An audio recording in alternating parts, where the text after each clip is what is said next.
La présentation suivante démontre les résultats obtenus lors d'un sondage d'opinion conduit au sud et au centre de la Somalie en novembre et en décembre 2012.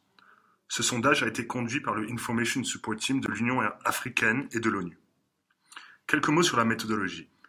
Les entrevues ont été conduites à la maison, face à face, avec un échantillon représentatif de 2000 adultes de 18 ans et plus. Ces adultes ont été systématiquement sélectionnés dans 4 régions, à Mogadiscio, à Djouba, Bay et Hiram. L'information a été obtenue par une équipe somalienne qui a collecté les données sur le terrain, avec un stylo et un questionnaire sur papier. Chaque entrevue a duré environ 1 heure. Nous allons maintenant nous concentrer sur les éléments clés révélés par le sondage, et particulièrement par rapport au support au gouvernement fédéral somalien et aux administrations locales. À la question « Est-ce que vous supportez le gouvernement fédéral somalien en tant que gouvernement officiel représentant le pays ?», une grande majorité des sondés ont répondu « oui ». À la question « Est-ce que vous reconnaissez le président somalien Hassan Sheikh Mohamud comme président légitime ?», une grande majorité également répond « oui ». Par rapport au sentiment positif à l'égard du GFS, abréviation que nous utiliserons ici pour décrire le gouvernement fédéral somalien, les résidents de Mogadiscio et de Hiran ont manifesté une considération positive, au-dessus de la moyenne, représentée par la couleur verte sur la carte suivante. Les résidents de la région de Bay ont été inférieurs à la moyenne, représentés ici par la couleur brune. Enfin, les résidents de Djouba avaient une considération positive bien en dessous de la moyenne pour le gouvernement fédéral somalien. En rouge, la carte suivante expose les différents niveaux de sentiments positifs envers le gouvernement à Mogadiscio seulement.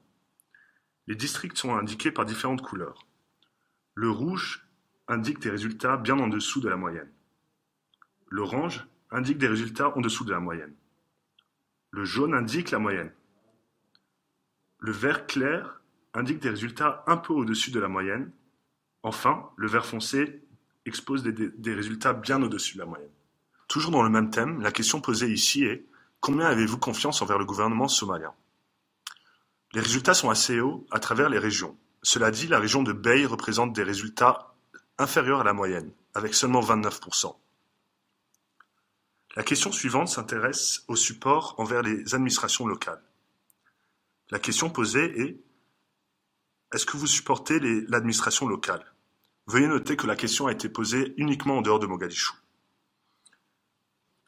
D'après les résultats obtenus, pratiquement autant de personnes supportent l'administration locale que le nombre de personnes qui ne savent pas vraiment. Les résultats sont décomposés dans la section suivante par rapport aux différentes régions. La question est toujours, est-ce que vous supportez l'administration locale, étant donné que la question est encore une fois posée seulement en dehors de Mogadiscio. Le niveau de support le plus haut se trouve dans le secteur 2, avec 66% des répondants indiquant un support. Vous remarquerez encore une fois des hauts niveaux par rapport aux répondants qui ont dit « nous ne savons pas », particulièrement dans le secteur 4, dans la région de Hiran. Nous allons maintenant nous intéresser aux différents systèmes de gouvernance préférés par les sondés.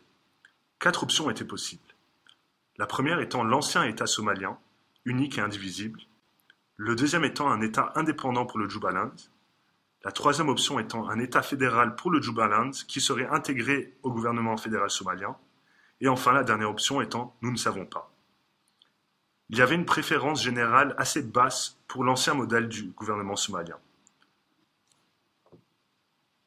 Selon les résultats obtenus, un grand nombre de sondés de la région de Lower Djouba, et plus particulièrement 68% des personnes interrogées, supportent un État fédéral du Djubaland qui serait intégré au gouvernement.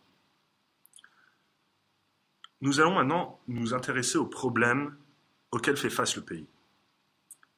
La question posée ici est, en votre opinion, quel a été l'événement le plus important en Somalie au cours des 12 derniers mois ? On remarquerait ici que les événements qui ont été identifiés comme les plus importants au cours des 12 derniers mois ont été, en ordre, les élections démocratiques, suivies par l'expulsion de Al-Shabaab, enfin la réforme constitutionnelle, le bombardement de Hoyoninka qui a été attribué à l'époque aux Kenyans, et enfin le retour de la communauté de la diaspora. La page suivante décompose les résultats obtenus par région. On remarque que les élections démocratiques ont été mentionnées par les résidents de Djouba comme l'événement le plus important au cours des 12 derniers mois. L'expulsion d'Al-Shabaab a été perçue comme moins importante par les résidents de la région de Bay et de Hiran. Nous allons nous pencher à présent sur le soutien au plan à 6 points, originalement annoncé par le président suite à son élection en septembre 2012. On remarque que plus de 80% de ceux qui ont répondu sont favorables au plan à 6 points du président pour les priorités de l'amélioration nationale. Les résultats sont également décomposés ici par région, et on remarquera que les résidents de la région de Bay ont montré les niveaux de support les plus bas par rapport au plan. La question suivante s'intéresse aux priorités du gouvernement telles qu'identifiées par les sondés. La question suivante s'intéresse à ce que devraient être les priorités du gouvernement dans le futur. On remarque que la sécurité est de loin la première priorité telle qu'identifiée par les sondés. Et ce résultat est consistant à travers toutes les régions. Les autres priorités mentionnées par les sondés incluent l'équipement militaire, l'établissement d'une infrastructure sociale, le retour et la relocalisation des déplacés internes, et enfin, une mise à jour de la Constitution. Par rapport à la perception de la sécurité sur le terrain, nous avons demandé aux sondés à quel point ils étaient d'accord avec les phrases suivantes.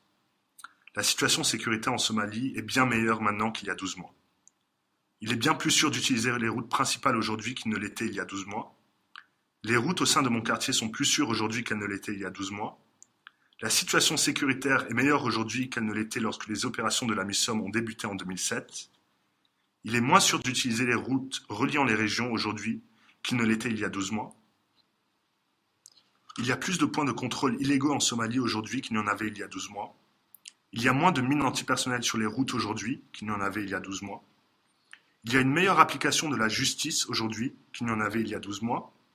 Et enfin, le niveau de criminalité dans cet endroit est aujourd'hui plus élevé que le niveau de criminalité il y a 12 mois. À travers toutes ces réponses, on voit que les perceptions de la sécurité se sont grandement améliorées au cours des 12 derniers mois. Concernant la perception de la sécurité au cours des 6 et des 12 derniers mois, on voit que cette sensation est en fait exponentielle.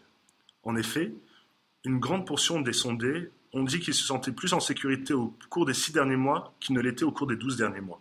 Cela indique une grande amélioration au cours des 6 derniers mois, qui, on l'espère, continuera. La page suivante décompose les résultats obtenus par région.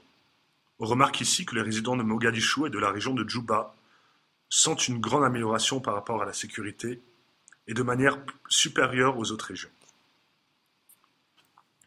La question suivante s'intéresse au support par rapport à différentes causes en Somalie.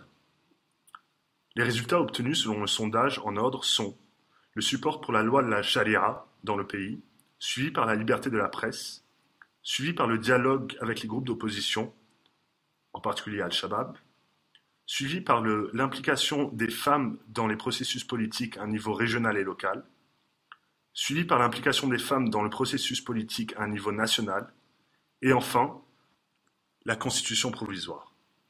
On remarquera qu'une grande majorité des sondés ont supporté à la fois la loi de la charia et la liberté de la presse, alors que les autres causes ont reçu des résultats plus nuancés. Concernant le support pour le dialogue avec l'opposition, et particulièrement Al-Shabaab, on remarquera que ce support est le plus haut à Mogadiscio et dans la région de Hiran. Nous allons maintenant nous intéresser au support pour la Constitution. Les résultats obtenus sont encore une fois divisés par les différents secteurs. Le soutien à la Constitution provisoire est le plus grand à Mogadiscio et à Hiran. On remarquera que les résultats les plus faibles se trouvent dans les secteurs 2 et 3, c'est-à-dire dans les régions de Djouba et de Bay. Par rapport à la connaissance de la Constitution, c'est-à-dire le savoir des sondés par rapport à ce que contient en fait la Constitution, on remarquera que 53% des sondés ont entendu parler de la Constitution, mais ne savent pas vraiment grand-chose la concernant. On observe deux positions prépondérantes dans la région de Lower Djouba. En effet, 63% des sondés ont affirmé ou bien n'avoir jamais entendu parler de la Constitution provisoire, ou ne pas savoir qu'est-ce qu'elle contenait. Nous avons ensuite demandé aux sondés quelles étaient leurs craintes par rapport à la Constitution provisoire. On remarquera que la grande majorité ont identifié le partage des ressources à travers les régions, suivi par l'incompatibilité du document avec la loi musulmane, suivi par le droit de tous les citoyens à la protection, suivi par l'âge adulte considéré à partir de l'âge de 18 ans, l'attribution de plus de pouvoir aux femmes somaliennes et l'offre de citoyenneté aux étrangers. Le partage équitable des ressources à travers les régions est identifié comme la plus grande crainte des sondés par rapport au contenu de la constitution provisoire. Ce résultat était le plus haut dans la capitale, Mogadiscio. L'incompatibilité de la constitution provisoire avec la loi de la charia est identifiée comme la deuxième crainte, particulièrement dans la région de Djouba. La section suivante s'intéresse au processus de paix en Somalie et plus particulièrement au partage du pouvoir à travers les différents clans présents sur le terrain. La question suivante a été posée en sondé. À quel point êtes-vous en accord ou en désaccord avec la phrase suivante? Le pouvoir politique en Somalie devrait être partagé à travers tous les clans. Les résultats obtenus par le sondage suggèrent que toutes les régions sont favorables à un partage du pouvoir à travers tous les clans. Les résidents de la région de Djouba ont exprimé le plus haut niveau de support par rapport à cette idée-là. Par rapport à la perception d'Al-Shabaab, la question suivante a été posée aux sondés. En votre opinion, est-ce que Al-Shabaab a un impact positif ou négatif sur votre vie? On remarque que les résidents de Djouba ont exprimé le niveau de support le plus faible aux extrémistes, et cela par une marge assez signifiante. La section présente s'intéresse au processus de stabilisation dans le pays. On commencera ici par les dépenses ménagères telles qu'identifiées par les sondés. On remarque que l'alimentation est identifiée comme la première raison de dépenser, suivie par l'eau, les pensions scolaires, l'accès à la santé et enfin les loyers et les dépenses liées à l'habitat. Par rapport à la résolution de disputes et l'application de la justice sur le terrain, la question suivante a été posée aux sondés. En votre opinion, qui devrait être responsable pour la résolution de disputes et l'application de la justice en Somalie? En ordre de réponse obtenue, on remarquera que les doyens de clans sont identifiés comme les premiers, suivis par les leaders religieux, l'armée somalienne, l'administration locale, suivie par AMISOM, suivi par les civils, puis la police, les tribunaux locaux, les milices, suivis par d'autres réponses. On remarquera que les résidents de la région de Djouba ont attribué un niveau de responsabilité particulièrement haut à l'armée somalienne, à l'administration locale et enfin à AMISOM afin de résoudre les disputes et appliquer la justice sur le terrain. Par rapport aux priorités de reconstruction telles qu'identifiées par les sondés, on remarquera que la reconstruction d'établissements scolaires, suivie par la reconstruction de cliniques et d'hôpitaux, ont été identifiées comme les premières priorités. Les autres résultats obtenus incluent l'établissement de ressources hydrauliques, la réparation de routes et enfin la réparation de marchés et de centres commerciaux. La page suivante se penche sur l'aptitude des sondés à identifier des mines antipersonnelles sur le terrain. La question suivante a été posée. Avec quelle volonté seriez-vous apte à signaler des mines antipersonnelles aux autorités appropriées? On remarque que les résidents de la région de Bay ont montré très peu de volonté à signaler les mines antipersonnelles aux autorités appropriées. On remarquera également des résultats très très hauts par rapport à l'aptitude de personnes à identifier ce qu'est une mine antipersonnelle sur le terrain. Par rapport à la perception des différentes institutions présentes en Somalie, la question suivante a été posée. Combien avez-vous confiance, si vous en avez, envers les groupes de personnes suivantes? Les professeurs et enseignants ont reçu le plus haut niveau de confiance, suivis par les personnes du même clan, les leaders religieux, les doyens de clan, le gouvernement, les leaders de la jeunesse, suivis par le Parlement, la police, les hommes et les femmes d'affaires, les ONG dirigées par les Somaliens, la diaspora, les personnes d'autres clans, les politiciens et les fonctionnaires du gouvernement, les personnes liées aux activités militaires et enfin les leaders de l'opposition, c'est-à-dire les membres d'Al-Shabaab. On remarque que les enseignants ont reçu le plus haut niveau de confiance par les sondés, suivis par les membres du même clan et les leaders religieux. Par rapport à l'efficacité des institutions mentionnées auparavant, la question suivante a été posée aux sondés. Quel est le niveau d'efficacité des institutions locales et internationales suivantes par rapport à l'amélioration des conditions de vie générales en Somalie? On remarque que le niveau de la perception de l'efficacité varie grandement à travers les différentes institutions et organisations nommées. D'après les résultats obtenus, les leaders religieux sont considérés comme les plus efficaces, suivis par le gouvernement fédéral somalien, suivis par les ONG locales, les leaders de clans, l'AMISOM et l'Union africaine en général, la diaspora somalienne, les hommes d'affaires, la communauté internationale, UNPOS, l'opposition, c'est-à-dire Al-Shabaab, et enfin en dernière place, les groupes de pirates. Par rapport à la perception des motivations des pays étrangers présents en Somalie, la question suivante a été posée aux sondés. Est-ce que vous êtes d'accord ou en désaccord avec le sentiment que les pays suivants sont impliqués en Somalie simplement pour servir leur propre intérêt?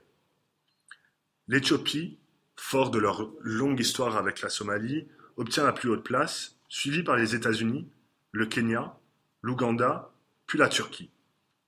Malgré sa dernière place, la Turquie obtient un résultat assez haut, particulièrement considérant les dernières campagnes médiatiques qui font part du grand succès des opérations turques sur le terrain. Par rapport à l'efficacité de l'AMISOM telle que perçue par les sondés, la question suivante a été posée. Quel est le niveau d'efficacité ou d'inefficacité projeté par l'AMISOM à travers les activités suivantes?